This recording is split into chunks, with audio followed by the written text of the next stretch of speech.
Thank you.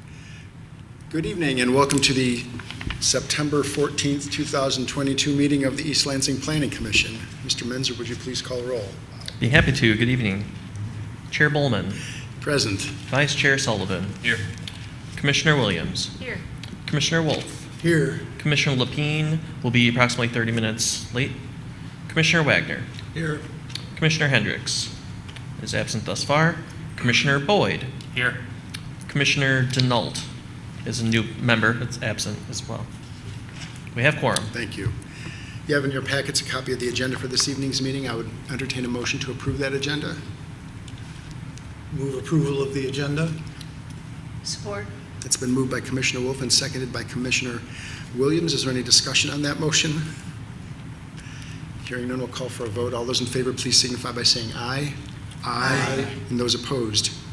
That motion carries. Also in your packet was a copy of the draft minutes for the August 24th, 2022 meeting of the Planning Commission. I would entertain a motion to approve those minutes. Move approval of the minutes of the August 24th meeting. Second. Thank you. That's been moved by Commissioner Wolf and seconded by Commissioner Sullivan to approve the minutes of the August 24th meeting. Is there any discussion on that motion? Seeing none, we'll also call for a vote. All those in favor, please signify by saying aye. Aye. Aye. And those opposed? That motion carries as well. We have no committee reports. Mr. Menzer, staff reports, please. Good evening. Not a lot to report tonight, just that the City Council did appoint another new member. So we have Commissioner Matt Boyd here. This is his first meeting with the Planning Commission. But the Council also approved Ms. Chelsea Denault for a term ending at the end of 2025, so for a new term. So she will be with us at the second meeting in September, but is not here tonight. So the Planning Commission has a full 9-member board. Outstanding. Thank you. Any questions for Mr. Menzer? Thank you then, and we'll move on to Commissioner announcements. I'll take this opportunity to welcome Commissioner Boyd aboard. I'm afraid that I've left my minutes or many of my notes back at my printer, so I had something to say about you, and I'm going to put you on the spot just after, ask you to just quickly introduce yourself and just tell us basically where you're coming from. And No worries. Thank you. Born and raised in Adrian, Michigan. Left back in '95. Spent most of my time in Florida, and just came back 2 years ago. Wanted to support the community, but the job that I had at the time had me flying all over the country, and so went back to my job that I was with for 16 years, PPG Industries, and gave me an opportunity to actually stay in Michigan and be a part of the community again. So I wanted to reach out and do something and get involved in the community. So Terrific. Here I am. Thank you. Welcome aboard. Any other announcements from other commissioners? All right then. That moves us on to item 5.1. We have no written communication that's separate from the business in front of us, so this would be the time in our meeting to invite members of the public who would wish to make comments to the commission to come forward. We'll ask that you, if you have comments to make on our public hearing this evening, that's item 6.1. We'll typically ask that you hold those comments until that time in the meeting when the public hearing is being held, but otherwise I would again invite the members of the public who are in attendance here tonight, if they have an issue that they wish to address with the commission, to come forward now.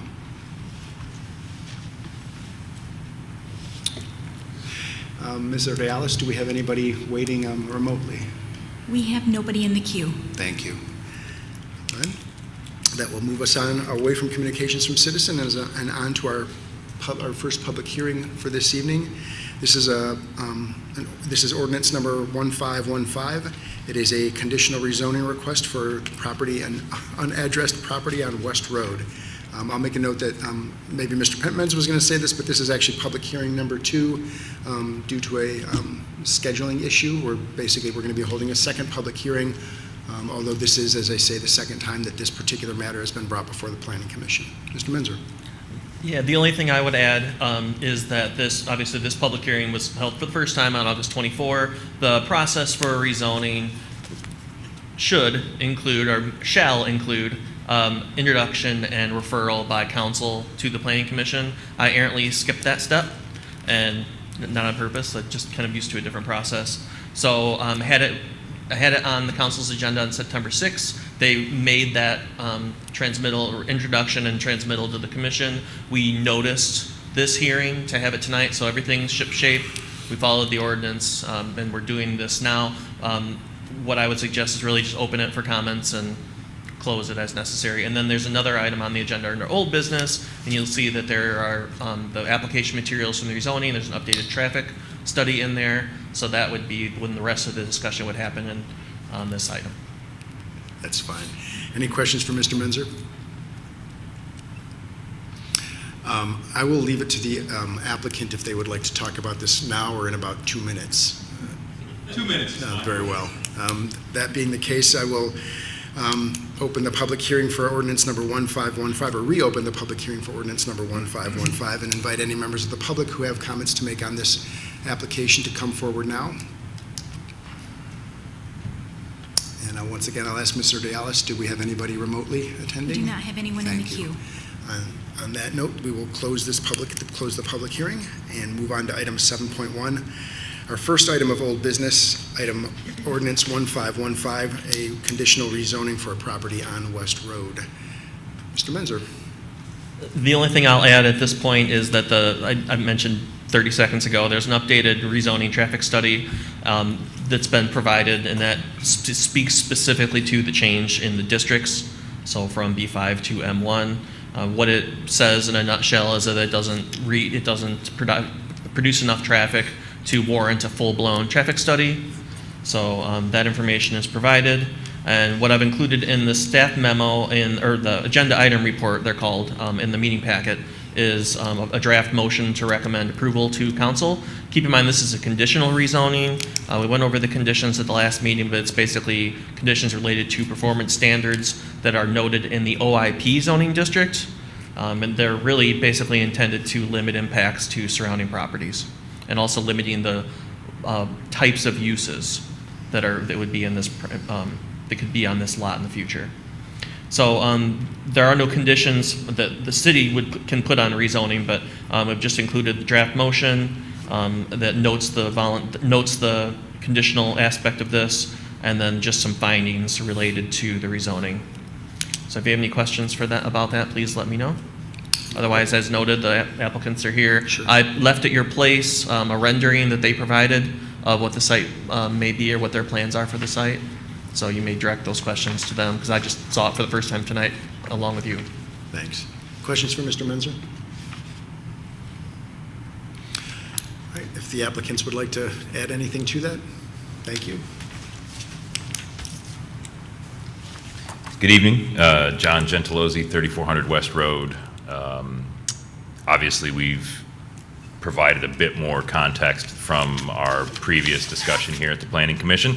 And I will say again that at this phase of construction, obviously, we're in the preliminary stage, so the renderings and the site plans are certainly preliminary, but do reflect our intent with the site. They're preliminary in that they haven't fully been developed into production drawings for actual construction or submission as a full site plan, but that process is following shortly thereafter. And I think the first page kind of gives you the idea of what our vision is for the site.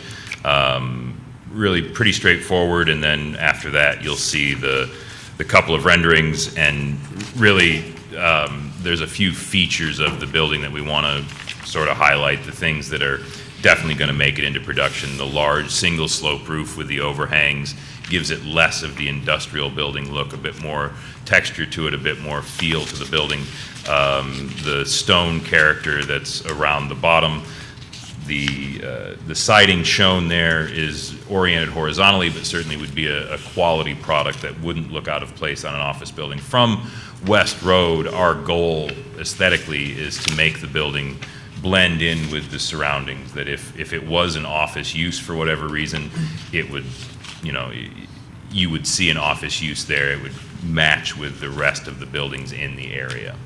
So from an architectural standpoint, we're certainly trying to blend in, we're not trying to build a pole building here. We're trying to build a nice structure that fits in with the surrounding properties. So at that, I think I'm glad to answer any questions, clear up any other things that you may have thought of since the last meeting, or any fresh questions that have come up having viewed all this stuff. Any questions for Mr. Gentilozzi?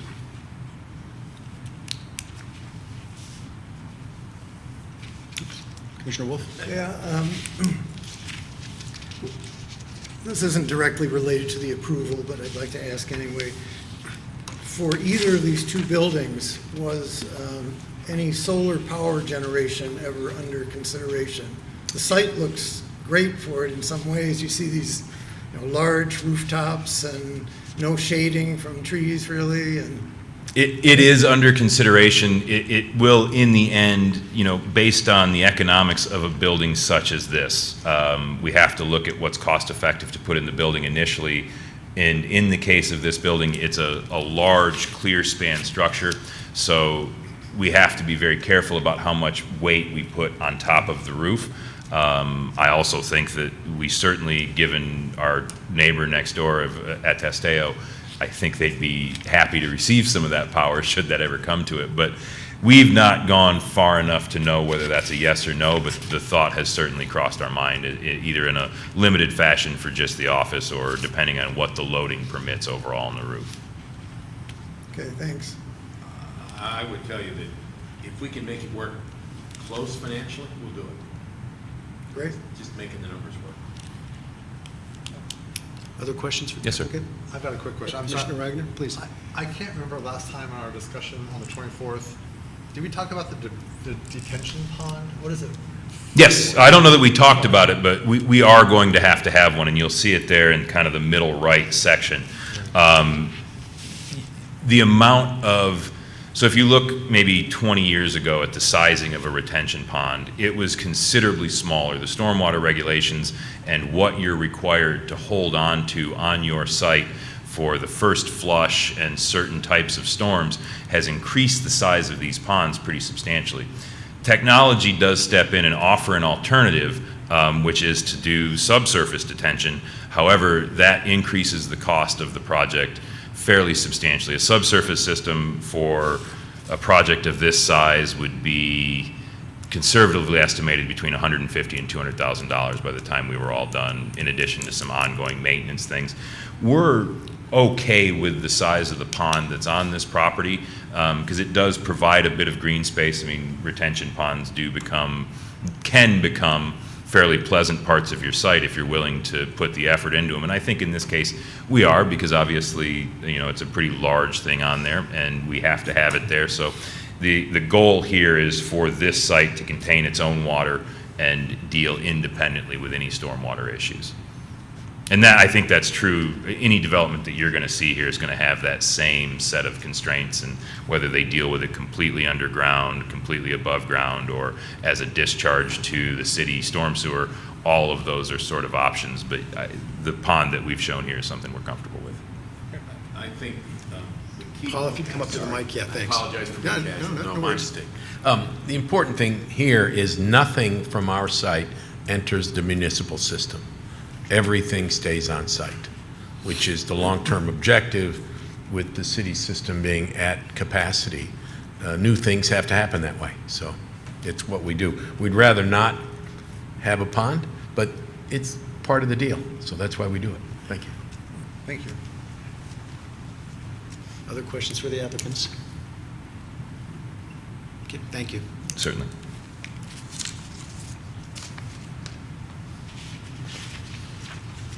All right, let's take this back.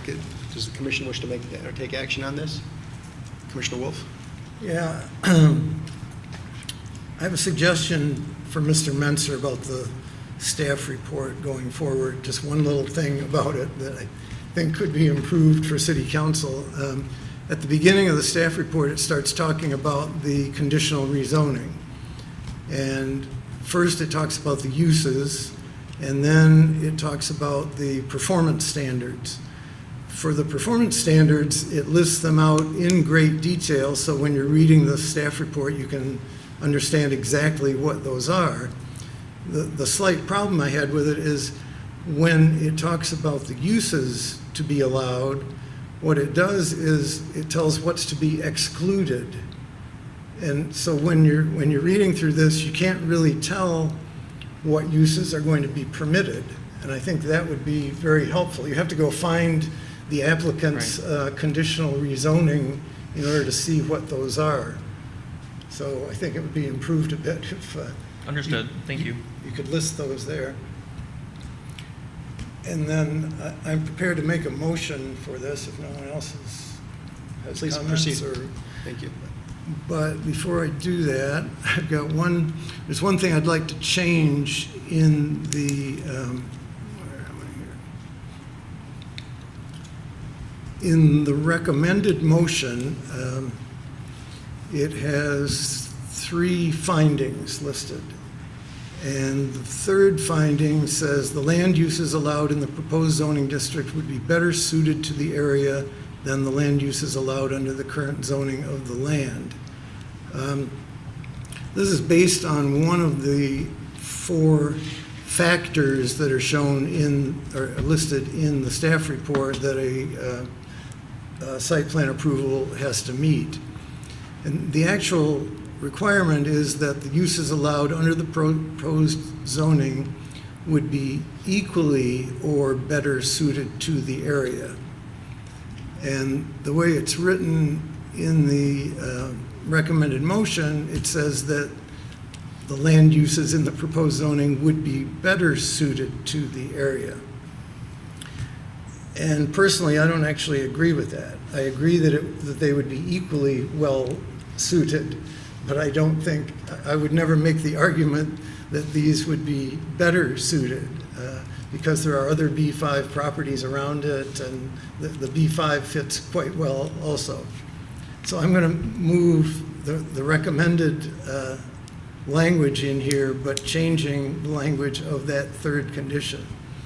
So I don't know if anyone wants to discuss that first, or I explained it first so you'd understand why I was Thank changing you. it. But Please proceed. Yep, go ahead. I move recommending approval of Ordinance 1515, a request from 3400 West Road LLC to amend the zoning use district map of Chapter 50 of the Code of the City of East Lansing to rezone one 2.41 acre unaddressed parcel located on the east side of West Road, north of Abbey Road. I'll leave out the parcel number, from B5 to M1, subject to the conditions voluntarily offered by the property owner. The motion to recommend approval is supported by the following findings. Number 1, the land uses proposed under the new zoning district are compatible with other zoning districts and land uses in the surrounding area. Number 2, public services would not be significantly adversely impacted by development. And number 3, the land uses allowed in the proposed zoning district would be equally suited to the area as the land uses allowed under the current zoning of the land. It's been a motion by Commissioner Wolf. Is there a second? I'll second.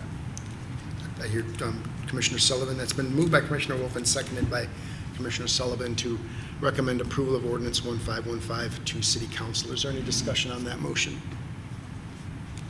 Commissioner Sullivan. I think that's a good revision. That's a good catch. I think one of the things I had noted last time was the new zoning imposed more severe height restrictions. So I think, I like the use of this land under this purpose, but I hesitate to say it's a better use of the land. So I do think it's a good revision. So I appreciate you bringing that. Any other discussion? Commissioner Wolf? Yeah, I'll just say this looks like a very good use for the land, a good development, and I think we'll be happy to have it there. Any other discussion? I should note, since we're about to take a vote, that Commissioner Hendricks has joined us at 7:16, so your vote will be duly recorded. Is there any other discussion? Okay, then in that case, we'll call for a vote. All those in favor of the motion, please signify by saying aye. Aye. And those opposed? That motion carries. Thank you. Good luck. I will note that City Council will have the public hearing on this rezoning on October 4.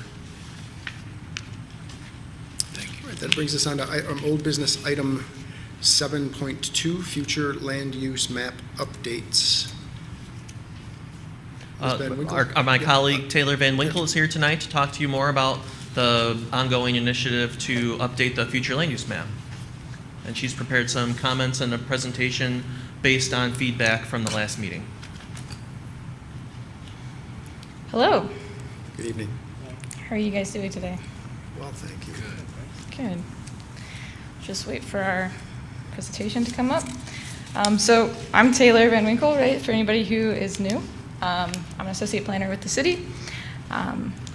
We're going to go over some review of the future land use maps on a couple specific areas. But before we do that, I'm going to go over the entire, what the presentation is going to look like in terms of organization. We're going to start with some context on why we're even looking at the future land use map through a housing perspective, and why that's important now in particular. And then we're going to look at two areas specifically, Abbott Road and Saginaw Highway, and then Harrison Avenue and Trowbridge Road. And then we're going to examine those independently of each other in a little bit more detail than we've done before. In terms of feedback and advice, there'll be specific points throughout the presentation where there'll be opportunities to discuss, and I appreciate feedback at those times, and they'll be very clear. All right. So we can go ahead and get started. So on a national level, let's start big scale. The rates of house constructions, especially for entry-level housing, have not met normal standards that existed prior to the 2008 recession. There were steady increases during recovery in the early teens, 2010s, 20-teens. But there was, it really stagnated, right, when COVID-19 hit and placed pressures on construction supplies, schedules, labor, stagnated a lot of that growth. In the fourth quarter of 2020, the U.S. had a housing supply deficit of 3.8 million units on a large scale. And between 2018 and 2020, the housing stock deficit actually increased by approximately 52%, indicating that even before the COVID-19 hit, there was a growing deficit of housing not meeting demands. If we could move to the next slide. Rebecca? Okay. On a state level, we're also facing an acute housing shortage, with an average number of building permits that were issued annually between 2016 and 2020 being less than half of the percentage of what was issued between 1986 and 2006. So on average, in Michigan, we're issuing less building permits for housing construction. So new construction is reduced, it has been severely reduced in the modern age, right? Even in comparison to what we were doing 40 years ago. And also, in addition to that, there's an aging housing stock where 47% of our housing was built before 1970. The state's housing plan calls for 75,000 new houses. Housing units, I should say, in the next 5 years. And so that's what this indicates. We can move along. Overall, we're facing an issue wherein the amount of housing doesn't align with the need for housing. The largest demographic in our country right now is 72 million, and it's millennials. They're the largest demographic right now, and they're primarily aged between 24 and 35 years old. So they're in their prime ages to be purchasing entry-level homes. However, there's simply not enough available, as we've seen on a national scale and at a local scale, to meet demands. So in the 1980s, 40% of all new home construction was entry-level homes, so homes that were less than 1,800 square feet. And in 2019, 7% of all new home construction was entry-level. So this has led, when you have an increased demand, right, a huge group of millennials, people who are prime ages to purchase entry-level homes, combined with the reduced amount of construction as well as limited housing stock that exists. We have a rising costs and reduced supply, and that leads to affordability issues. If we could move along. Taylor, I realize that you don't have maybe all the data with you, but back one slide. Yeah. Just generally speaking, is it probably fair to say that the not by specific numbers, but by sort of height of bars, that tracks both, this is the national numbers, that roughly tracks with what we see in Michigan as well, that, Yep, those are the national numbers. They do roughly track. I mean, Yeah. roughly, that pretty much every state's looking at something like this. Yep. There, it would be more extreme in a lot of the western coast where the demographics are concentrated. Or maybe Florida's got a little bit more at the Elderly, the things right like side. that. Exactly. But Michigan's a good representative of the nation as a whole. Thank you. Rebecca, if you could, yep, thank you. So not only has construction and housing in general slowed and entry-level housing in particular stagnated, but household incomes have not increased at the same rate as housing costs. So construction and housing, one issue, and then also income is another issue. And you combine them and it makes it really, really difficult for your average home buyer to purchase a home in this market right now. So affordability on one hand has to do with whether or not the average buyer can afford a home, a mortgage, at 30% of their monthly income. So that's what affordability is defined as by the Department of Housing and Urban Development, so HUD. But attainability has more to do with whether or not there's even housing available for people who have financing secured, right? So attainable housing is measured based on the range between 80% to 110% of the area median income. So that's the average home buyer, the average income in the area, right? And for East Lansing, that translates roughly to between $150,000 and $225,000. So on average, people in this city, in this area, are looking for houses that they can afford, that it's attainable for them at incomes of about $86,000 according to the last census, and that translates to about $150,000 to $225,000, right? So that's what they're looking for. So then we can kind of look at the local level a bit more closely. If you could go to the next slide. And then we have our 2021 residential target market analysis that we received, and it supported these same numbers, right? So they found that there was a mismatch, right, between what people are looking for and what's available in East Lansing.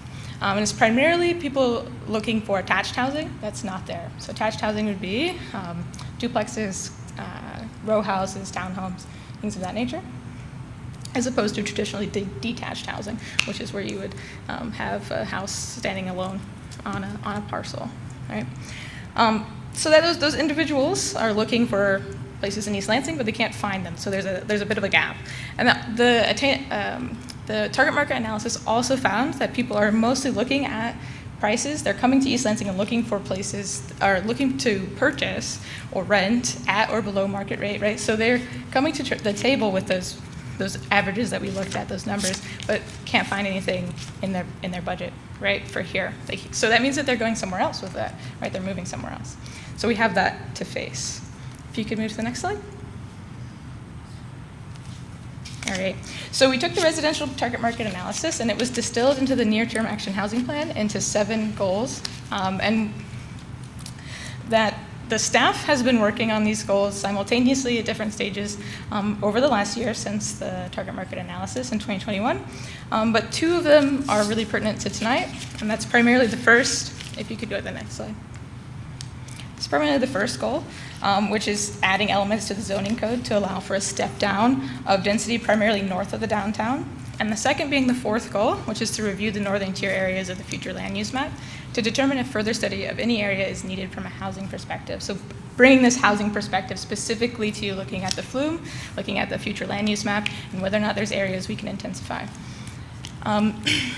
Specifically for the northern tier, we will look at properties in the northern tier at a later date. Currently, there's an RFP, or a request for proposals, out for specific city property at Coleman and West Road.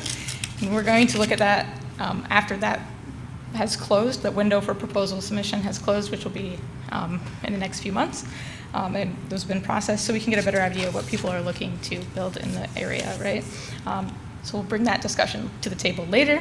But this discussion is a derivative of that goal, where we're bringing a housing perspective to East Lansing and looking at the flume and seeing if there's areas that we can residentially intensify, right? So if you could go to the next slide. So that brings us to how we looked at East Lansing. The target market analysis from 2021, right, identified several areas near downtown districts, near shopping centers, near mixed-use corridors, and near amenities like parks, trails, and the river as areas that are prime for increasing housing density and marketability. Like for the market is looking for areas and looking for housing in these areas. And primarily they're looking for that missing middle or that attached housing, right? Missing middle is also another way to say attached housing, townhomes, condos, apartment style housing. This map shows where we placed some buffers. Sorry, that's a technical term. We examined areas that meet all of those criteria within 1,000 feet, and we found some highlighted areas that we could really examine more closely. So today we're going to look at 2 of those areas, Abbott Road and Saginaw Highway, and Trowbridge Road and Harrison Avenue. We can go to the next slide. The target market analysis, in addition to identifying areas where we can increase density, residential density, it highlighted some potential strategies on how to do that, some areas that it really would like us to tackle.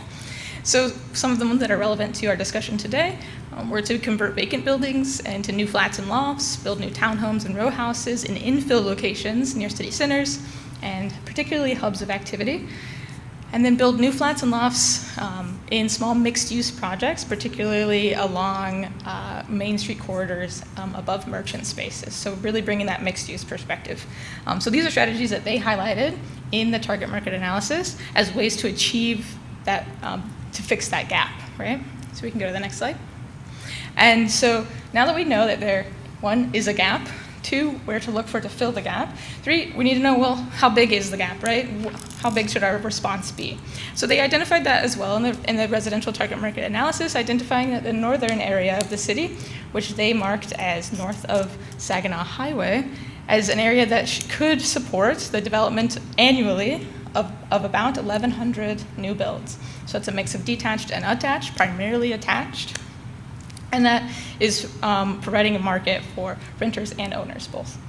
So they identified that, and that allows us to kind of target what intensity we're looking at, right? So if we go to the next one. So we're going to start focusing more in on Abbott Road and Saginaw Highway. So this is some information about that. So the area we're going to look at is about 140 acres. There's a lot of office space there. It's about 400,000 square feet of office space. Commercial space is about 50,000 square feet of commercial space. And then there's occupancy potential in apartments that could accommodate approximately 865 people. I see a question on your face. Those are existing units? No, that is how many people could occupy those units legally. So it's primarily double the number of actual units, Okay. because you're allowed to have 2 people per unit Okay, thank you. by rental licensing laws. So there's actually half that number of actual units in the area, but we have what's called billing units, and it's a bit of a technical term, but it's essentially twice the number is allowed to live there. And you call that potential? Potential occupancy is what we're calling it now. Thanks. Yep, You're saying that's existing apartments in that area? in that area, yeah, in the area we're looking at specifically. Okay. So I can't see any apartments in that area. Not within the bounds, in the area around it, surrounding it, in about a quarter-mile radius. Oh, okay. Mm-hmm. Yeah, well, if you could go to the next one, we'll actually see it better. Oh, goodness. Oh, there we go. So the next one, we can see some images of some example properties that are in the area, right? There's some large-scale office buildings that have been there for quite a while. There's some iconic buildings, right? There's also some restaurants and retailers and small commercial service areas, so like neighborhood services, like bakeries and bagel shops and things like that. Convenience stores. So this is a... Ms. Van Winkle, we have a question. Sorry, I didn't see you.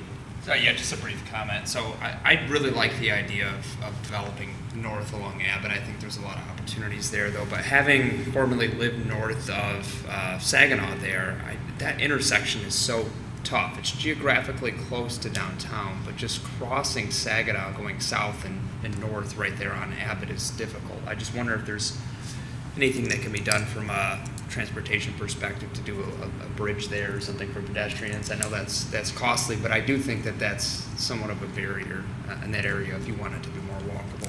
I think that's an excellent point, and I do think that increasing density in that area would actually support it would justify as financial costs such as that more, right? But yes, that's a very valid concern. Is there anything else? Okay. So the existing land use map here, right, we primarily see a lot of offices, right? A lot of offices, some retail along the southern part, and then around, we see a lot of residential. So there's multifamily residential along Abbott and along Saginaw. You see those condos, apartments, and complexes. But then also there's some single-family residential to the north and as well as to the south of Saginaw Highway. So there's a good mix of what's in that area: offices, businesses, retailers, food, and commerce. If you could move to the next slide. So this is the current zoning map. The current zoning in the area is B1 primarily and B2 in the area that we're specifically looking at, which is outlined in red.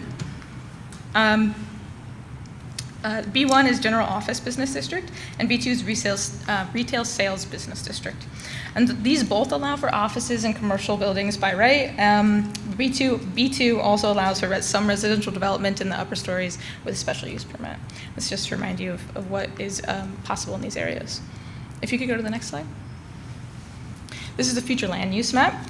So the future land use map currently designates the area C2, which is that deep blue, primarily in, actually the entire area that we're looking at is designated C2. It's most analogous to our current zoning map of the current zone B5, which is community retail sales business district, which allows for office, retail, service, restaurants, laboratory uses in buildings up to 6 stories. So that's what it's most analogous to, and that's what it allows. But it does not allow for any residential uses. C2 does not allow for any residential uses, only business. If you could go to the next one. All right. So there are some designations in the master plan that would allow for a mix of residential and commerce and business, right? So currently, only commercial is allowed in the future land use map C2. And there's some designations that would allow a mix of that, and we're going to look at those shortly. But primarily, those mixes are in our mixed use designations, right? So M1, M2, M3, M4, welcome. We're not going to look at M4 today because that's almost nearly exclusive to the downtown area, so it's very high development density, and it's not really particularly suited to this area. We can always discuss it later in discussion if that's something we wish to explore, but we're not going to, I didn't bring it up today. All right, if you could go on to the next one. So we're going to talk about what mixed-use one provides. So it's primarily allows for a lower intensity development. Commercial, business, and residential are mixed in the same buildings, allows up to only 3 stories, and is oriented towards promoting row houses, townhomes, and medium-scale multiplex buildings. So you would say like a 3-story apartment building as opposed to a larger scale, tall apartment building that you'd see downtown. So these are some examples of what those could look like with residential up top and some mixed use on the bottom. They're primarily oriented towards neighborhood service centers, so not necessarily offices, but maybe some a bakery or a pizzeria or something like that. If you could go to the next one. Mixed use 2 is another step up and it allows for medium intensity developments of single and multiplex housing up to 4 stories, so you get a little bit more height. It does mandate that non-residential and residential uses are integrated. While mixed 1 didn't mandate it, it just allowed for commercial uses to be in the ground floor. Mixed use 2 mandates that there's non-residential and residential units mixed in the same buildings. And it's oriented towards multiplex housing again, mixed use, but on a larger scale. And there's some examples we can see. There's some larger scale ones that you can have, and you can also have on a smaller scale, maybe four stories, or even smaller to 2 stories, depending on the intensity. If you can go to the next one. Mixed 3 is the next higher intensity, and it's aimed particularly to be around major corridors. It allows for commercial, single-family, and multiplex properties.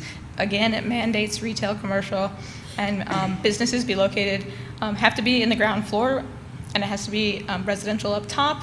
But residential is actually in this one allowed up top. It's not necessarily mandated that the residential be entirely up top, so it's just allowed.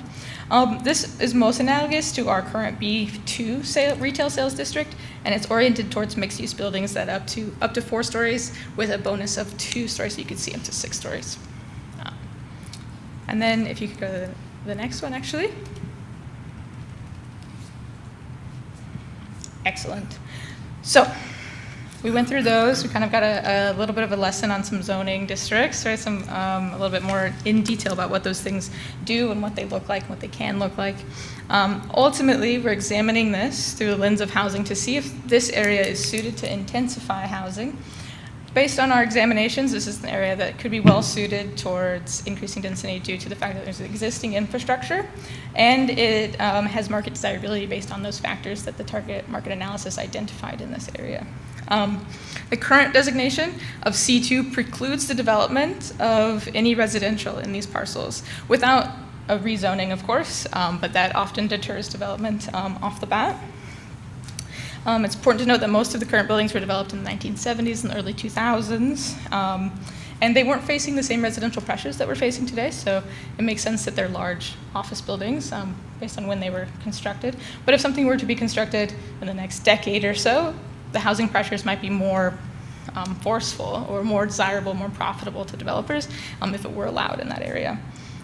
So with a mixed-use category, that might be something that you see more residential if that area were to be developed. So it's and the flume is always a process of visioning, not necessarily mandating that it be that, but that it gives it the option to. Okay, so with that in mind, with the context that we just discussed, the question posed to you is, should the future land use designations be changed? Do we feel that they're appropriate in this area now? Is the yes or no question, is the question that we have the opportunity to discuss right now. Any comments from Ms. Van Winkle? Commissioner Wolf? Yeah, I guess one concern I would have about changing these away from commercial, and this is something we've talked about before. Yes. If we start allowing residential here, you spent the earlier part of this presentation talking about the kinds of residential we need. Mm-hmm. How do we get that kind of residential rather than getting more student-targeted apartments? That's the persistent issue in East Lansing because of the university. So I think that's a potential drawback to starting to promote or allow residential here.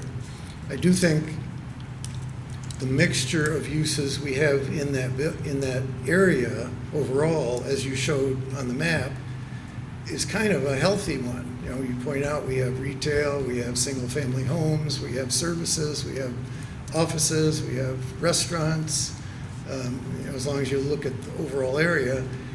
And in some ways, I hate to take the risk that we would turn it into yet another neighborhood like some of our other student-dominated ones. And I don't have a solution for that. I don't know if anyone else has any comments on that.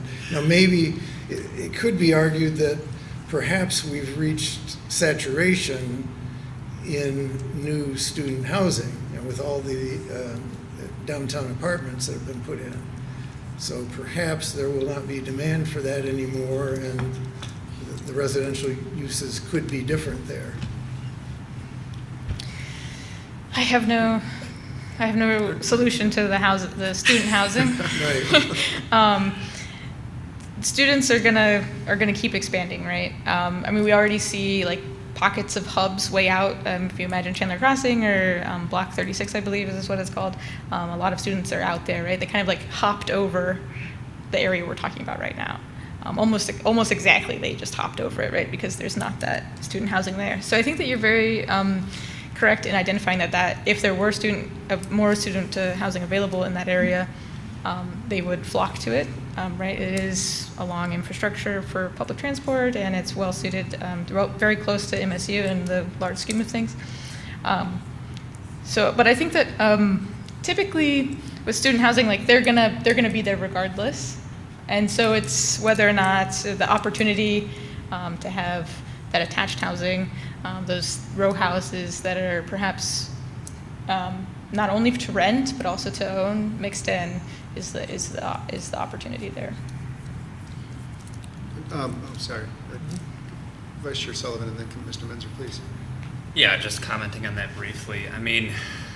it's just a numbers game, right? Like eventually there will be a saturation point for student housing, and maybe we're there, maybe we're not there. I don't think that should deter us from looking at expanding housing in this area. I think ultimately the responsibility falls on us and the Housing Commission, right, to look at each individual proposal or concept, and there are certain ways you can design things to make them more attractive to certain markets. So no, I think it's a good point, but I think we have to be cognizant of that. But I certainly don't think it should deter us from looking at expanding housing to areas in the community.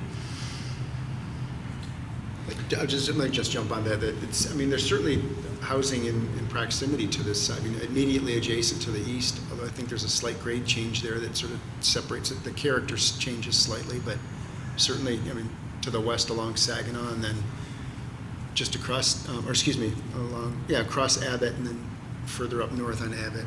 Mr. Menzer? Yeah, I agree with everything Taylor said so far. The only point, kind of in response to Commissioner Wolf's comments were, we could certainly, this could go hand in hand, with a couple of things. It would be in concert with the efforts that we're making in the downtown area, specifically the implementation of the Shaping the Avenue. So I think the stronger we can make, more attractive we can make the downtown area closer to campus for student housing,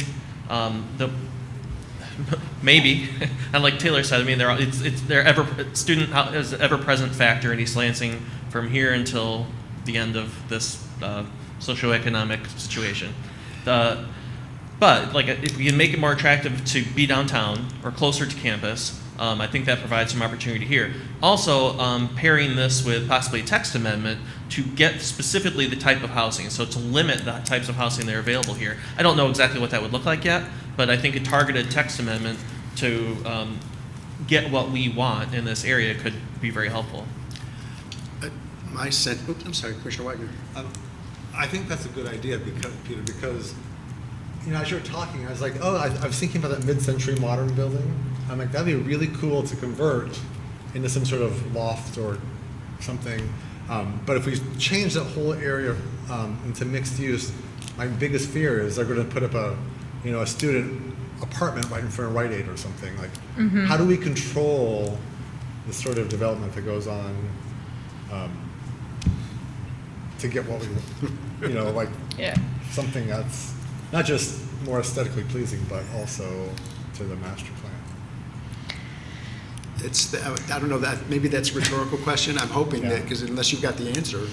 I don't have a definitive answer. It's really, like you said, there's several things in place, HDC, text amendment perhaps, or something directing what could go there. We don't really have, a firm grasp on what, we can't pick what goes there exactly, right? It's up to kind of what comes along with development and things like that. But we can make things easier. Yeah, and the efforts that have been spent in the Shaping the Avenue initiative, that's the kind of thing to me. It's you can control how the building massings would work and the land uses that would be permitted there can kind of guide development into how we want to see it. To me, that's the best tool in our toolbox is very specific form-based code-esque policies. Yeah. Also, what we're talking about now is a way to funnel what kind of development can go there, right? We're talking about maybe considering a more restrictive or a different kind of development, right? So if you think that M1 is more appropriate, you would be only developing those kinds of things. So it's just, or if you thought that M3 would be more appropriate, it would be broader and more aligned with that kind of student housing, maybe with multiple floors because it can go up to 6 stories with commerce at the bottom.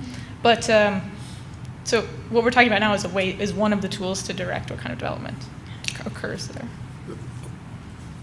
Commissioner Wolf. So right now, we're talking about leaving our proposed, I'm not sure what to call these, our proposed land use categories, the M1, M2, M3, C1, C2, C3, the same as they are. We're not talking about changing the specs for them, but instead we're just talking about where to apply them on different properties, correct? We're asking if where the C2 is now, if it should be changed in the future land use to M3 or M2 or M1, or even one of the ones that we didn't talk about today, Right, but we're not talking about actually changing the descriptions within them. No, we're not specifically talking about that, but if that's a discussion that would be much more extensive discussion, I believe. And I think that would be its own discussion, Yeah. at some point. If that was something that we wanted to consider, we but were- it would require Yeah, we were opening playing up on the. kind of the path of least resistance was using the current, because there's a lot of time and energy. I could make the same comment about the Shaping the Avenue endeavor. There's a lot of time and effort that was made into the content of the future land use categories. So as of now, we were planning on leaving the same and not touching the descriptions. It would involve a larger. But that's on the table if the commission would like to go down that road. One other related comment is that you've talked about certain things that are mandated in the M1, M2, and M3, and I think the way they're expressed in here is not quite correct. If you look carefully at the tables of what is and is not permitted where, in the M districts, any individual building can be 100% residential, and in most of the M, except for M2, any building can be 100% commercial.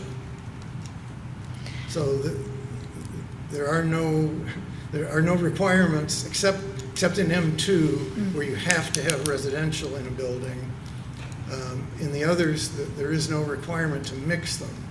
So I think we need to keep that in mind. Someone could build, in any of the three, someone could build a 100% residential building. Yep. They would need, in some of them, they would need a special use permit to put the residential on the ground floor, but it could be permitted. Could be allowed, yep. I think that what I meant by mandating, particularly for the M2, is that if there was commercial, there had to be residential up top, I That believe. what?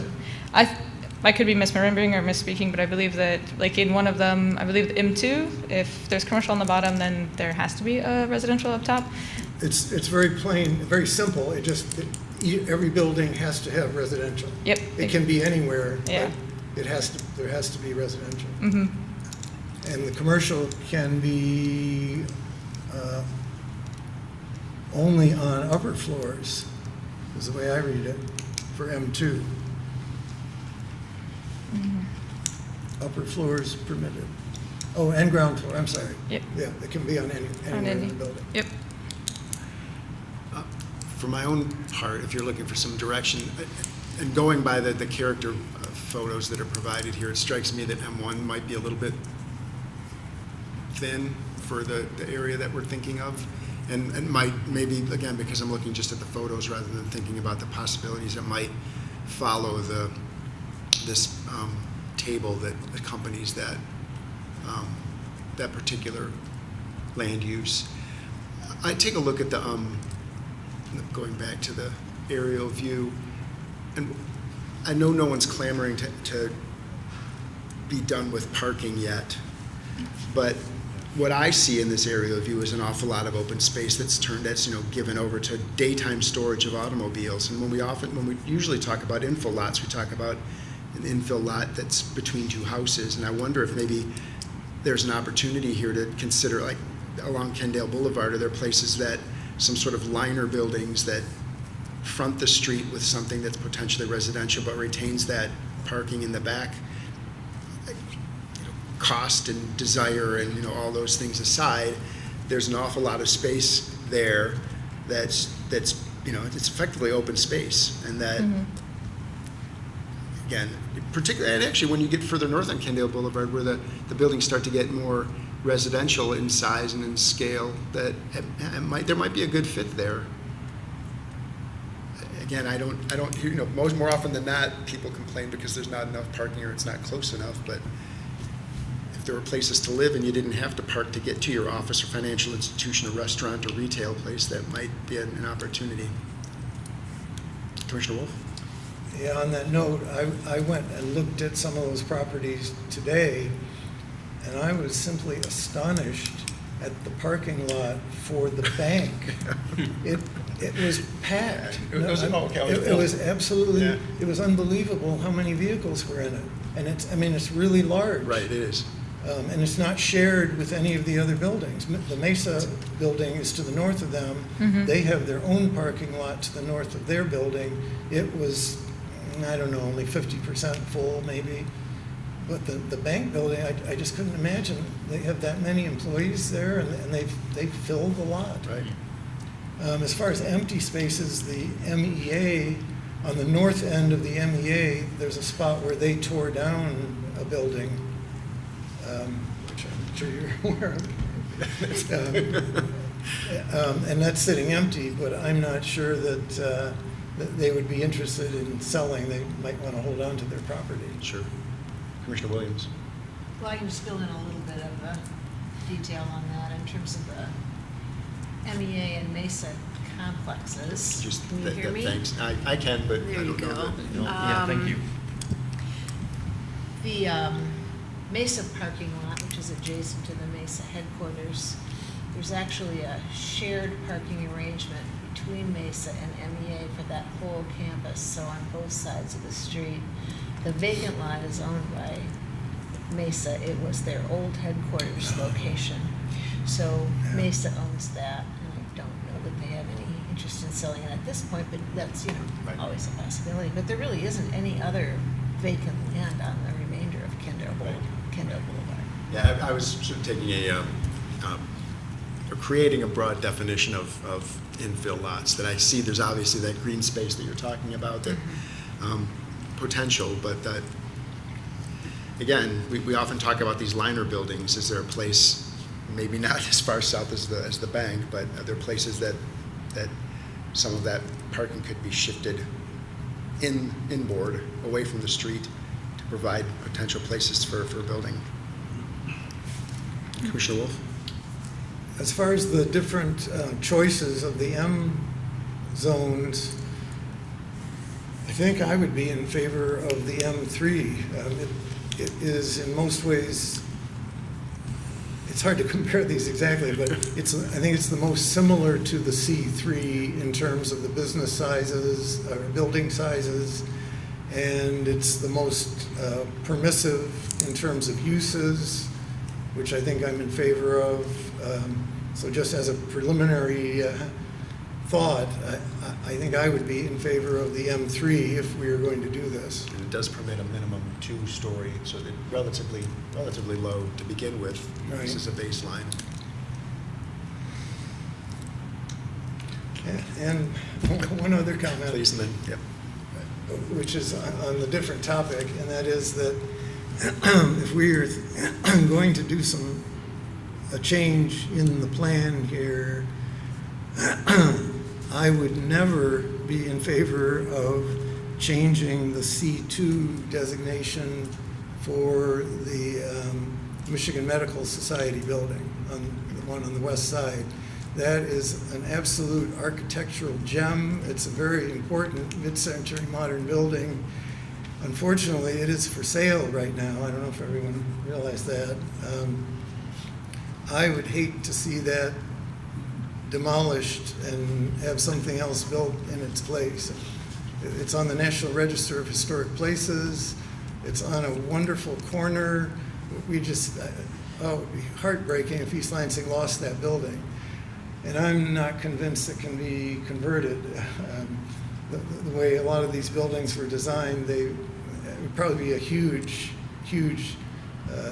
project to try to convert it into some sort of lofts or apartments. But so talking about the stuff on the east side of Abbott, yeah, I think we could change those, but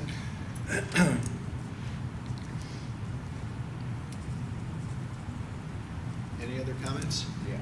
Oh, I'm sorry, you did have something. Yeah, Please. I agree on the mixed use 3. I think that category, I think those spaces look the best, those mixed use buildings. It's the most flexible.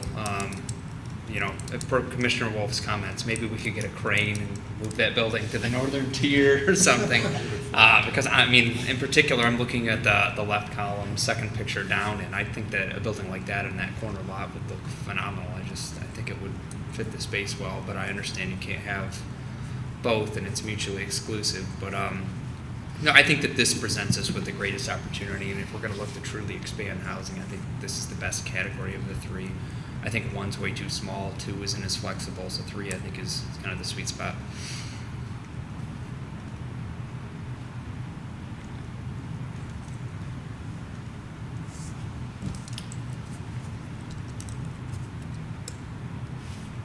Any other input? Oh, thank you for Start. all of your comments. We can move on. All right, so now we're going to talk about Harrison Avenue and Trowbridge Road. We can go to the next slide. So we're going to, oh, okay, we're good. Sometimes it just keeps like blacking out sometimes. This is an existing land use map. The residential neighborhood in this area is known as the Flower Pot. The roads themselves are named after flowers, so it's apropos. They're primarily owner-occupied single-family homes with some scattering of rentals north of Lilac Avenue. They're kind of scattered. They're not particularly joined together. Along the southern edge of this map, along Trowbridge Road, there's a lot of commerce, retail areas, and there's a grocery store, there's offices, apartment complex, there's a hotel. Along the eastern edge, where the red is outlined, there are several religious institutions, as well as several rentals and multiplexes. If you could go to the next slide. This is the current zoning map. So the neighborhood area, where there's primarily single family with some mix of rentals, is zoned R2. Along the southern edge is zoned B2, Retail Sales Business District, which allows for business retail and optional residential. There are some apartments down there in a mixed-use capacity. Along RM 32, on the eastern edge, that allows for higher density residential near city centers. It allows for single, two-family, multifamily dwellings. Also allows for offices, but it does not allow for retail in the RM 32. Okay, we move to the next one. This is the future land use map, what we're kind of going to dig a little bit deeper into. So the flume calls primarily for R1, which allows for low-density single-family development dwellings, or single-family dwellings only. Along the southern edge, the flume calls for M3, which is what we were just discussing, and aimed particularly around major corridors. Allows for commerce, single-family, multiplex properties. We just got into that. The M3 is most analogous to B2, which exists now. And along the eastern edge, it calls for R2, which allows for single family, two family, and townhouses or row houses. Primarily, this R2 is intended to provide a buffer between commerce and retail areas, commerce and retail areas and residential areas. It does not allow for businesses or retailers in R2. If you could go to the next slide. So this is some images of what exists there now. The area that we're looking at inside the red lines on that map were approximately 17 acres. The commercial areas to the south is about 150,000 square feet. There's a very large grocery store there, several offices. Apartment occupancy potential in the area is about 460, and that's at full occupancy. If you could go to the next slide. So Trowbridge Road and Harrison Road provides an opportunity to look at intensifying because there's a lot of diversity there. It's right by MSU. There's a lot of retailers already. There's some apartments already, so it's prime for supporting that increased density. There are some designations that we can look at that combine those commercial and residential further, kind of expanding it a little bit, but at a lower intensity. So the ones that we're going to examine a little bit more closely are R4 and M1 for this area. If you could go to the next slide. So residential 4 provides medium density housing by right up to 2.5 stories, up to 4 with a bonus. It allows for commercial and business to occupy ground floor establishments, but it's aimed at primarily row houses and medium-sized complex multiplex units, so not necessarily your tall apartment buildings, but your lower scale 2-story apartment complexes, things like that, or multi-mixed use buildings. So these are some examples that we could see there, with perhaps some neighborhood commercial services offered in the ground floors of these areas. We could go to the next one. We've already discussed mixed use one, but I'll go over it briefly. It allows for lower intensity development than the higher level M1s, but it allows for commercial, business, and residential up to 3 stories. It's oriented towards medium scale multiplex buildings. And here's some examples. So this would be a little bit higher scale than what the R4 offers, and a little bit more expansive types of commercial can be in this one than in the R1, in R4, I mean. If you could go to the next slide. Okay, so now that we've gone over those ones that are kind of well suited to this area, we can also discuss other ones if we feel they're more appropriate. These are the ones that we felt deserve more attention. The flume as it stands now allows for some density with duplexes, row houses, but it doesn't allow for medium density multiplex units that are the larger scale ones, or ground floor commercial units, so expanding commercial northern, like taking that M3 a little bit up higher, so allowing commercial units. There is the intensity of development there now is well suited towards students, primarily in that area, but also there's the single-family residential in the neighborhood right there that could also bring in some entry-level housing kind of character. So, with that in mind, do we feel the same question is posed to you? Should the future land designations be changed, or no, they're appropriate as they are in R2, and we should just leave them as they are? We feel they're appropriate, or we can say, well, maybe they might not be appropriate. We could intensify the density there. And just to be clear, you're talking about that sort of The area outlined in red on the Yellow western side, Oh, on the no. eastern side, Yeah, so the yellow. along Harrison. It's shaded in yellow. Yes, Just, sir. just the east side, or west side of Harrison. Just the west side of Harrison, the east side of that neighborhood, that Yeah, block. there we go, perfect. Yep. I should you're clarify. fine. I just- The east side of the neighborhood, the west side of You were Harrison. clear, I'm just clarifying, or I'm just verifying. Yeah. Harrison and to give more information, Harrison and Trowbridge have similar traffic amounts in that area. She said so- just Harrison, but I. Yep. no, okay, exactly. Mhm. Yep. Commissioner Wolf. Yeah. I'm not quite clear on what the argument is in favor of allowing commercial in this area. Can you go through that? That's the main change I see, going from a strictly R residential district to one of 2 others that both allow commercial uses. R4 allows for commercial uses, but also allows for entirely residential uses, so it doesn't necessarily have to be commercial. It just allows for it to expand northern a little bit. That area is, there's a lot of apartments. There's one along the corner of Trowbridge and Harrison, and there's another to the west a bit of that one that are the primary large apartments in that area, and they're primarily serving student housing because it's so close to MSU. So there's a large demographic that could potentially support more economic development in the area. So that's kind of the logic behind that. Maybe adding some commercial would attract people to the area perhaps, or we could just keep it residential as it is, just increasing it in intensity. But that's why it's up for discussion. It's just an option that might be well suited for the area. Okay.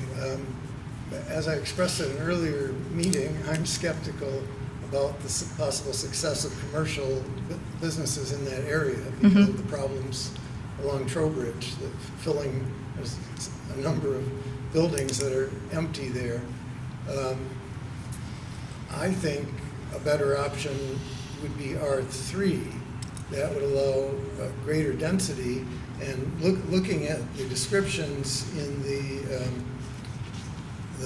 master plan of R2 and R3, when I look at that area and read the description of R3, it seems to me as though we may have made a mistake in calling it R2. It seems to me as though R3 fits that area better than R2 does. Now, it doesn't allow commercial, but that obviously doesn't bother me, and it would let us get greater density. It still allows the 16 units per acre, Yep. same as R4 does, so it would allow the same commercial density, and that's, I think, double what R2 is limited to 8 units per acre, I believe. I believe so. Right. So we would get increased residential density as a possibility and not introduce the complication of commercial that I don't think would work. That's a really good point. I'm sorry, Commissioner Sullivan. Oh, just to comment on that real quick. I think ideally it's tough because of a couple reasons. Number one, I don't know what MSU plans to do with that Cherry Lane lot right there, and I think that ultimately would impact, aesthetics and use of this particular location. And I kind of view it as two separate things, right? Like you have the properties there that front Harrison that I think would be an appropriate use for M1. Or even M2 due to the expanded uses. So M2 would allow things like fitness studios. So I think a yoga studio or something like that would do well there. An MSU apparel store, I think, would do well there. And it's essentially the gateway into campus there and the community. And, I do have to push back a little bit on retail struggling there. I was just at Fresh Time, and I think last time we discussed all of those retailers were empty there. I think at that building that's on Trowbridge, I think there's one vacancy in that building. And I don't think there's any vacancies in the building that has Fresh Time in it. So Yeah, I don't know. there's one. Is there one vacancy? Okay. Well, I think that's pretty healthy. I think there's certainly some turnover expected with retail. But I think if more people live there, it's like chicken and the egg, right? I think more people would use the retail and the amenities that are there. But I think M1 or even R4 is probably too big of a designation for the properties that are not on Harrison. So I think there's a little bit of a dichotomy there in my eyes of what would work for this space. But I'm open to ideas. Other comments? Yeah, as far as the vacancies go, it extends to the property at the west end of Trowbridge with the Spring Hill Suites, built a new little retail building in front of it with 4 units in it. That has one tenant. It's called Grand River Surgery. I was by there today. There were no cars there. It was hard to tell if they were even open. The 3 spots to the south of them are vacant. They've got signs up. They're trying to rent it. They put in a drive-through on the south end, and I thought they told us they had a coffee shop for it, but it didn't materialize. The part on the south end was supposed to have a restaurant with outdoor dining. That area has disappeared. That's where the surgery center is. The Quality Dairy that was taken down on the south side of Trowbridge, we approved a Big B drive-through for there with the other half of the building available for retail. The Big B has not gone in, and they're advertising that for lease, so that's 2 spots vacant. The building on the south side on the corner of Harrison and Trowbridge is half occupied with the Korean grocery. The other half appears empty. There's no rental sign on it. And then the one building one space on the far east end of the Fresh Time building is empty. So, Yeah, I think what sticks out to me is the south side of Trowbridge seems to do a lot worse than the north side of Trowbridge. I think because people don't live on the south side of Trowbridge there, they live on the north side of Trowbridge. Going back to Commissioner Wolf's comment about the R3 along Harrison, that would also give you an opportunity to do your step-down zoning, maybe the next layer. I can't think of the name of the street that leads to Red Cedar School, but, maybe along Seaver. Yeah, there we go. There, or maybe, halfway through the next block could potentially be the R2 that you're talking about here. Just, sort of then you get the step down that you were talking about. You've been talking about it north of downtown, but there's no reason why that couldn't potentially be applied here as well, I wouldn't think. Other comments?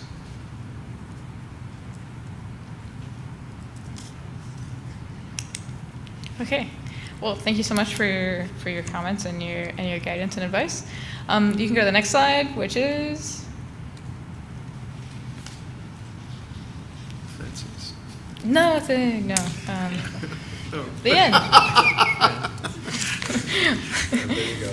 You just had to see it, right? I thought big finale. No. Thank you so much for your commentary and guidance and everything. If there's any other questions before I step away. Thank you. Excellent. Could I summarize just a little bit? So this is the approach we're planning on taking for the other sites. And we've kind of gone quickly over some of the other ones, but this is the effort to kind of double back and provide a little more context, a little more detail on these sites. So we're going to come back to you at future meetings with some of the other sites that we've talked about briefly in previous discussions. Could you remind us what those other sites were so that we're in our move, if we have the opportunity, we could take a specific look at them Yep.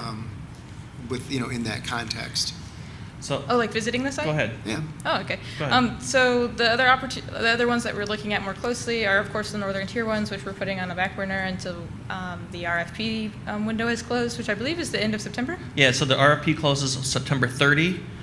What that will happen, once we get whatever we do get, obviously we'll work to bring that to council and discuss that, but that we'll be sharing. I don't know exactly how that will play out, but certainly we'll be sharing the results of the RFP with the Planning Commission at some point.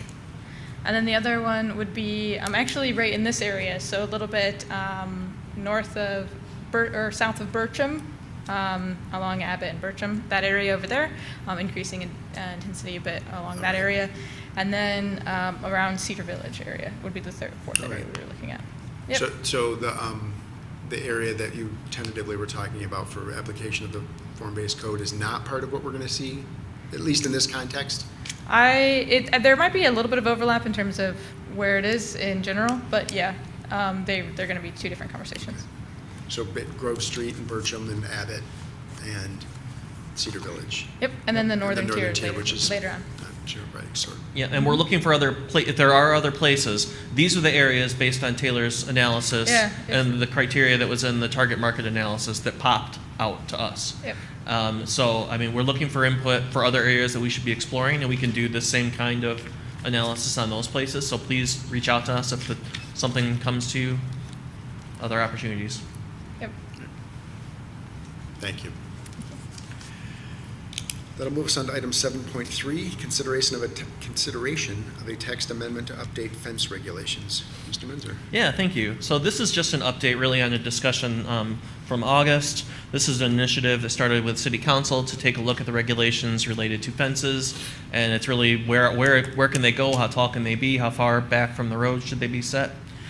What you've got in your packet is the same draft ordinance that you had before. The intent tonight was just to bring this back to you kind of one more time before we schedule a public hearing, which was the direction that council provided to the Planning Commission, was to come up with a draft. Well, we had a baseline draft, but was to hold a public hearing, provide a recommendation, and send it back to them to see, if they want to take any action on it. So this is basically the same draft. I added a couple provisions. So just in summary, because there's a couple new people here, and you've all seen the ordinance, but generally what we're proposing in this case, or I guess not necessarily we're proposing, but what the draft shows is moving the setback for fences from 20 feet back, where it's which is the requirement right now for privacy fences, up to 5 feet off the property line, and it's for specific areas of the city. So Abbott Road,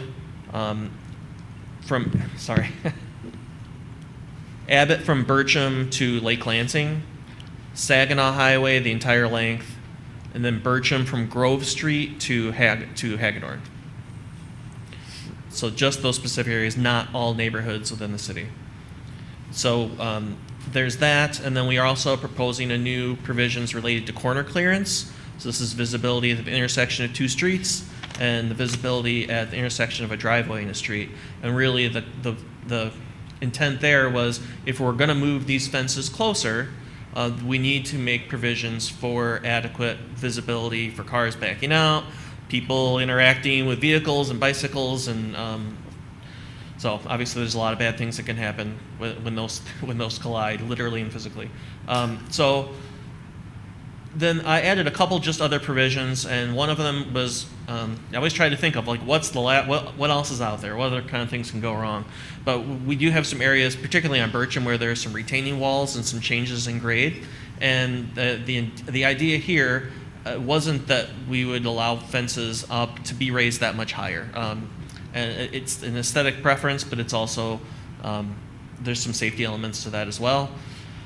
So what, I did a lot of reading on what other zoning ordinances around the country, around Michigan, what they typically will do. And like with the other fence provisions, I mean, they just run the gamut. Every community has something, but there's a wide variety of what's out there. So it really comes down to what works best here.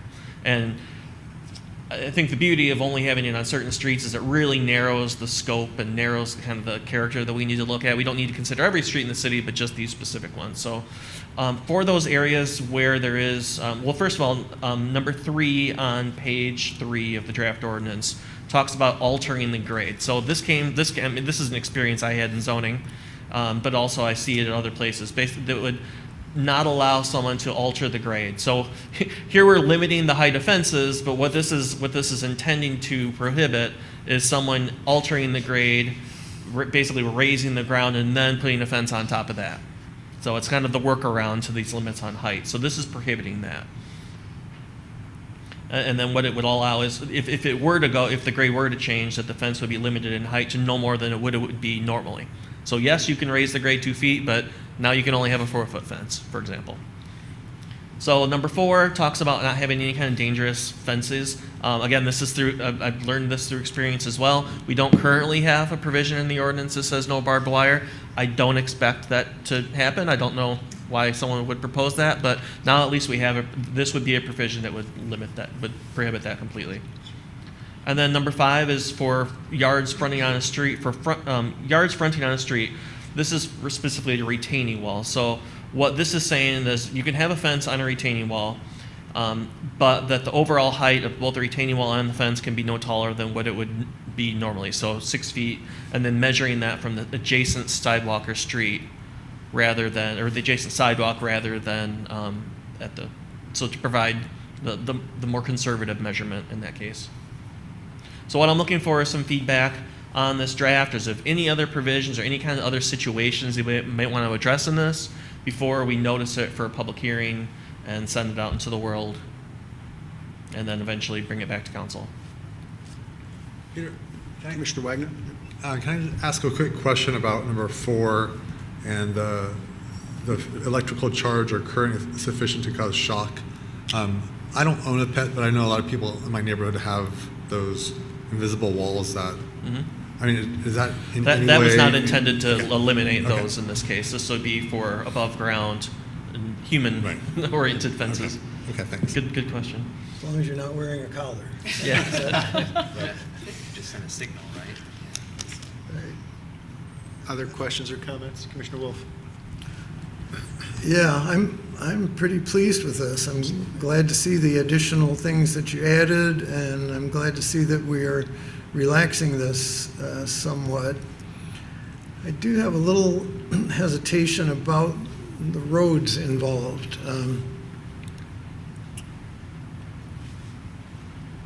I certainly agree about Saginaw Highway. There's certainly no problem with allowing 6-foot fences closer to the road there. Abbott Road from Bertram Drive to Lake Lansing. Now, to me, Abbott Road seems to change character at Saginaw. I can see the justification of allowing this north of Saginaw up to Lake Lansing. South of Saginaw, the road is narrower, the speed limit's only 25 miles per hour there.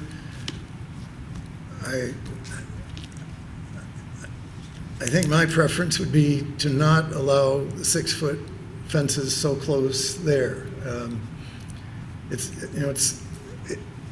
It feels more like a regular neighborhood and less like the highway type of road that it becomes, or a major street. I realize it does have a significant traffic volume on it, but it is moving more slowly. I wonder if anyone else has any comments on that particular street. You raise a good point. I think the character changes significantly north to south there. Yeah. Yeah. There's only a handful of homes that even face Abbott. Most of them face interior streets, Right. and really there's a very limited number of single-family homes Right, anyways. there's maybe 6 or 7 at Yeah, most on the at the west most. side. Yeah. And I have similar feelings about Bertram Drive. Again, it's only a 3-lane road, speed limit's 25. The traffic volume on that is lower, I'm pretty sure it's lower than on Abbott, certainly lower than on Saginaw. I know we do already have, in a way, the issue there is a number of the houses in Bailey whose backyards front on Bertram, and a number of them already have 6-foot fences right at the sidewalk. And the road, it does change the character of the road when you're in that area, in a not particularly desirable way, I think. So that's another one that I have reservations about. Again, it doesn't, that seems more of a regular residential road than Saginaw does, or the northern portion of Abbott Road. And I would tend to leave that as it is on Bertram. Oh, go ahead. Commissioner Wagner? I agree with you, Chris, on the Abbott Road part, but not the Bertram part. I live in that neighborhood, and it's a throughway for the schools, for cars and for kids. So a lot of people who live on Collingwood, who have their backyards abutting Bertram, I mean, the 6-foot fences, they all have 6 foot, or, well, I don't know if they're all 6 foot, but there's tall fences there, and they seem to be fine to me. But they're all, it's from Snyder to Gunson. Are they all backyards along there? Or certainly, Pretty much. yeah, maybe They there's are. a corner one or two that isn't, but by and large, those are back. They're all What you back. said. Right, exactly. But what they you're, do- what you're saying is that by applying this standard, that would be permitted in front yards, whereas now it's permitted because it's there. Well, I think they probably all built those before we had our fence regulations. Sure. So, No, I'm just saying that this is actually almost encouraging a continuation of that in the front yards. If somebody were to want to build, that's permitting or maybe even encouraging that higher fence, even if it's set back 6 feet in the front yard, whereas in the other, where the places where the backyard, it almost seems justifiable to me. But less so if it's continued along, and do you our just on the ordinance- south side from Gunson to Snyder? I don't know, that seems awfully specific. Yeah, our ordinance does not differentiate between front and rear yards. Right, okay. First of all, it's whether the frontage is on a street. Oh, or not. okay, that's because it's a through lot. Right. Yeah, from Collingwood to We Birch Park. differentiate between street frontage, a side lot line, and Sure. a rear lot line. There's different rules for all 3 of those. I also think that, to Commissioner Wagner's point, those fences right on Bertram there, I can think of 3, maybe 4 times in the last 5 years that a car has driven through that fence. Multiple drunk drivers that were my neighbors at the time drove through that fence on Bertram. So I can certainly see why you would want to have, if you had that home, why you would want to have a 6-foot fence. But a couple of those homes, the sections have been rebuilt multiple times in the last few years. So to me, I mean, that makes sense. It might not look ideal, but it makes sense if I had that home, those homes. I guess I still feel as though I'm not sure we want to expand the incidence of fences to more properties along there that may not really have the same issue as these ones who have a backyard there. Commissioner Sullivan? That incident might be prevented by allowing a very tall retaining wall with barbed wire and electrical wires running through it. No, but in all seriousness, Are you telling me you want to build the wall? Yeah, that's the tough issue for this. Is I think there's so many different arrangements for housing along Abbott and Bertram, and I think this is one of those proposals that will benefit from some public comment, because it's certainly a little bit difficult for us to make the determination. Is there another street that potentially should be on this too? I don't know, maybe not. But I think it's also on some of these streets that get heavy, not only car traffic but foot traffic. You have, you certainly want a little bit more privacy there too, so there's certainly that aspect to it as well. So, I don't know, but I do think that the provisions that you added are beneficial. I think those add some clarity and address some scenarios that I didn't envision. In particular, somebody building a tall dirt mound to build a fence on top of was an interesting idea, and this would prevent that. So kudos to you. Yeah, actually, if you take back a look at the text of I'm leaning toward what Commissioner Wolf is saying, is that we're talking about because it would be a decidedly more pleasant walk if the fence were set back a touch, as much as 5 feet potentially, or and another option is that the less than 40% open, so it could be built to the height its current height if it were just left open, if I'm not mistaken. When less than 40% open and unobstructed, 6 feet when set back at least 20 feet from the property line. Wait, maybe I'm reading it wrong now. Oh, and then with the exception of 5 feet or 6 feet setback. So, because I think that the concern is then if these fences are replaced, that they would be expected to adhere to the new standard. Yes.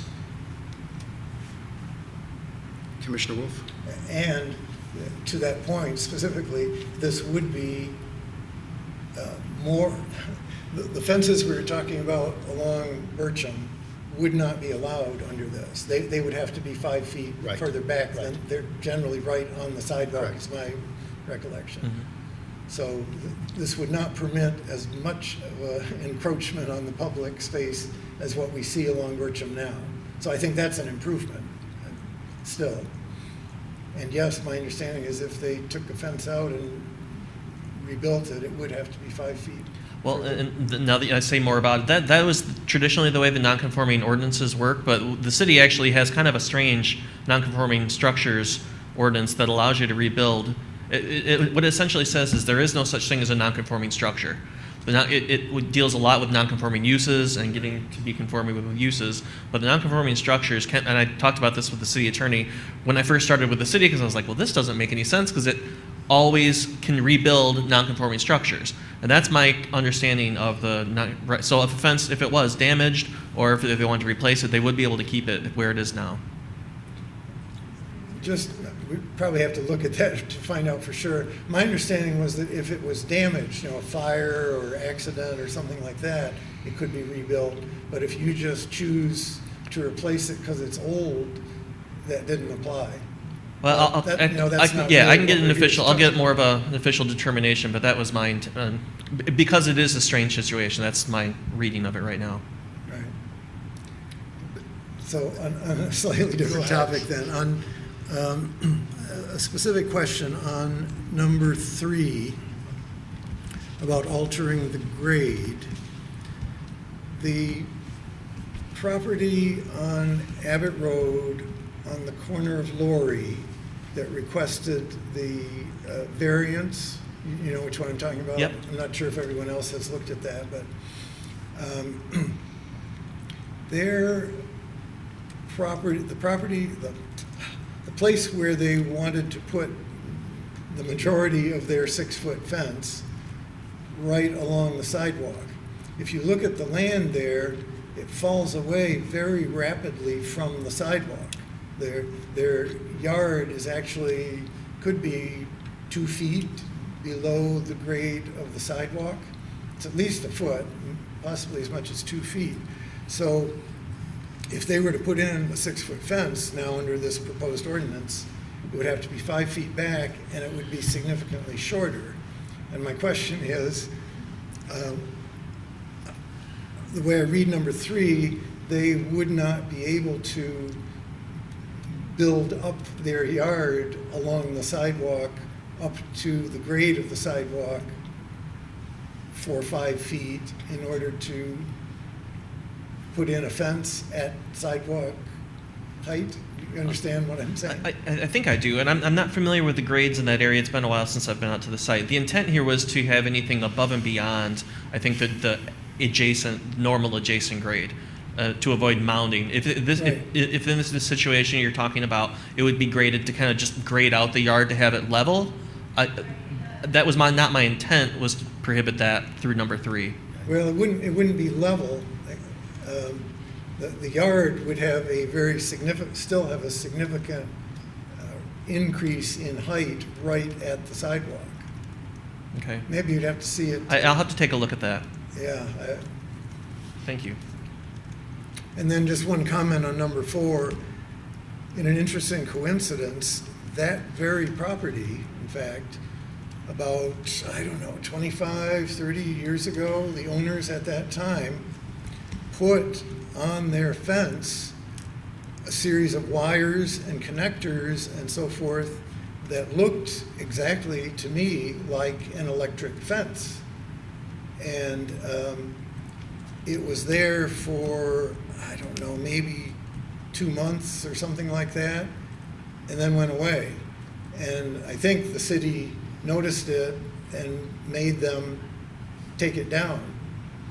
And I don't know why they did it, but so it has happened. And Okay. I think someone has tried to do that.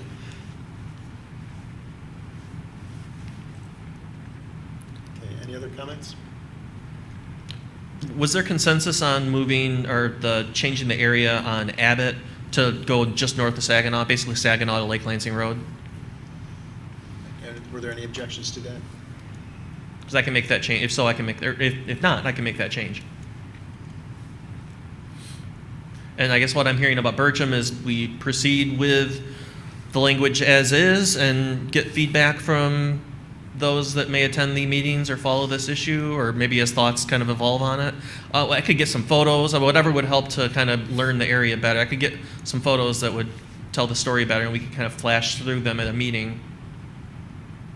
So we're gonna see this before, this doesn't go directly to council? Wouldn't, no, we would still have to schedule a public hearing and hold it. And so we would have at least 2 more meetings. I mean, there's not a lot of, we don't have to move quickly on this if we don't want to. I try to just keep rolling. So we could either come back for discussion with some photos of Bertram, and maybe some of the members of the commission would have a chance to walk it or bicycle it and get a feel for it at our next meeting, and then from there schedule a public hearing. I'm of a similar mind to Commissioner Wolf right now, so that sounds to me like there might be some division there. I mean, that's fine, but maybe that's a fine idea for us to Okay.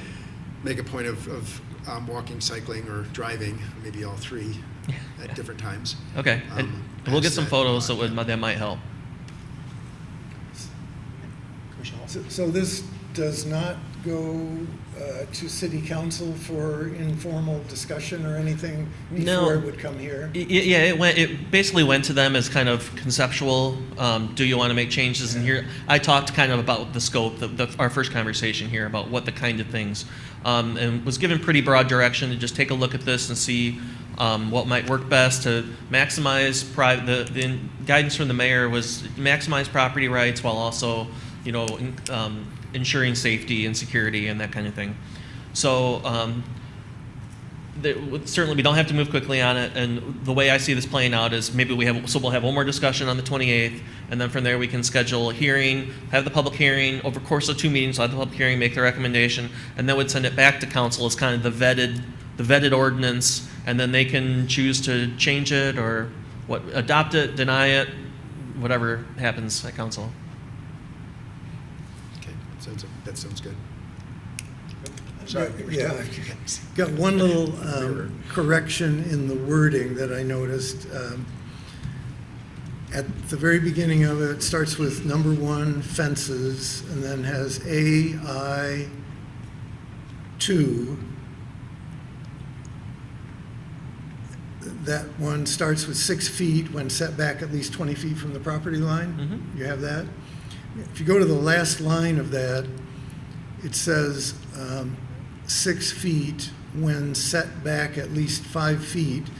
Set back there should be 2 words, not 1. Okay. Just like it is in the first line of that. I've actually had that discussion with people. I'll make that change, but thank you. Any other comments? All right. Then item 8, any new business Not tonight. or commissioner concerns? I'm concerned that I failed to let anybody know when Commissioner Lapine showed up, but Ms. Ordealis is very good at tracking that, so I'm sure that she'll register you as being in attendance. So welcome as we say goodbye. If there are no other commissioner concerns, then a motion to adjourn would be in order. So moved. Support? It's been moved by Commissioner Wolf and seconded by Commissioner Williams. All those in favor, please signify by saying aye. Aye. And those opposed? We are adjourned at 8:40.